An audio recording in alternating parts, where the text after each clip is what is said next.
အားလုံးပဲမင်္ဂလာပါရှင်။လှည့်ပိတ်ကနေကြိုဆိုပါရရှင်။ဒီနေ့တော့ကိုကြစေးတက်တာပြီးထမင်းမိတ်စိမ်မဲ့ချင်းပေါင်ပြီးချက်လေးချက်စားဖြစ်လို့တငယ်ချင်းတို့ကိုလာမျှဝေပေးပါရရှင်။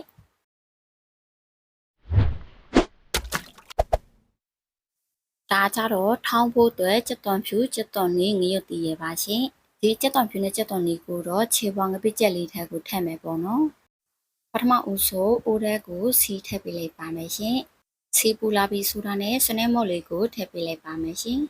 ။ပြီးရင်တော့ချက်သွန်ဖြူချက်သွန်နေငရုတ်တီထောင်းထားတဲ့ဟာလေးကိုစီတက်ထားပေးလိုက်ပါမယ်ရှင်။စီတက်တဲ့ချိန်မှာလည်းအနက်လေးမှုလာတဲ့ချိန်ထိစီတက်ထားပေးလိုက်မယ်ပေါ့နော်။ချက်သွန်လေးတွေစီတက်ထားပေးလိုက်တာအနက်လေးမှုလာပြီးဆိုရင်တော့ရေဆေးသက်ဆင်ပြီးခြွေထားတဲ့ခြေပေါ်ရွက်လေးကိုထည့်ပေးလိုက်ပါမယ်ရှင်။ဒီခြေပေါ်ရွက်လေးကိုတော့ပျော်သွားအောင်လို့နေ့ကဖုံးလေးအုပ်ပြီးတော့ချက်ထားပေးလိုက်တယ်ရှင်။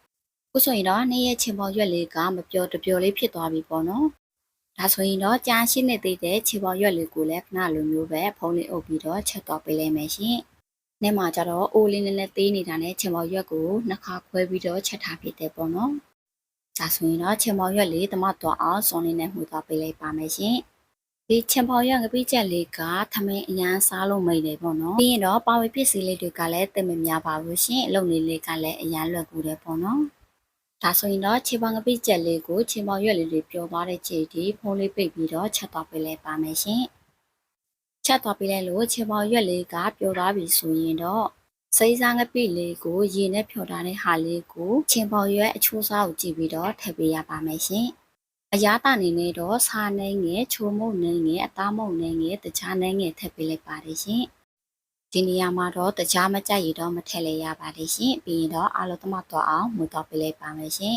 ။မှုတော့ပေးလိုက်လို့တမတော့ပြီဆိုရင်တော့ရေကိုလိုအပ်တဲ့လောက်ထည့်ပေးလိုက်ပါမယ်ရှင်။ပြီးရင်တော့နှဲငယ်လေးပြန်မှုပြီးရင်တော့ဖုံးလေးအုပ်ပြီးတော့ဆူလာတဲ့ချိန်ထိချက်တော့ပေးလိုက်ပါမယ်ရှင်။ခုဆိုရင်တော့နှဲပြန်ချက်တော့ပေးလိုက်တာခုလိုမျိုးလေးဆူလာပြီပေါ့နော်။ပြီးရင်တော့တမတော့အောင်နှဲငယ်လေးပြန်မှုပေးလိုက်ပါမယ်ရှင်။ဒါဆိုရင်တော့ခဏလှိထားတဲ့ကြက်တော်ဖြူနဲ့ကြက်တော်နီလေးကိုထည့်ပေးလိုက်ပါမယ်ရှင်။ဒီနေရာမှာတော့တကယ်လို့ဝက်သားလေးနဲ့လည်းချက်လို့ရတယ်လို့ကြက်သားလေးနဲ့လည်းချက်လို့ရပါတယ်ရှင်။နေ့ကတော့ချင်မော်ရွက်တဲ့မျိုးလေးပဲချက်ထားပေးဖြစ်တယ်ပေါ့နော်။ပုံမှန်ဆိုရင်တော့ဒီနေရာမှာမြန်မာပြည်ချင်မော်ရွက်လေးဆိုရင်ပို့ပြီးတော့နူးညံ့နေပေါ့နော်။နေ့မှာကျတော့ထိုင်းကချင်မော်ရွက်ဖြစ်တာမို့လို့သိမနူးပါဘူးရှင်။နေ့ကဒီနေရာမှာပစုံ6လေးနှဲငယ်ကိုလည်းထည့်ထားပေးတယ်ရှင်။တကယ်လို့မထည့်ရင်လည်းရတယ်ပေါ့နော်။ပြီးရင်တော့ရတာလေးမြည်ကြည့်ပြီးတော့ကိုစိတ်ကြိုက်ပြန်ထည့်ယူနေပါတယ်ရှင်။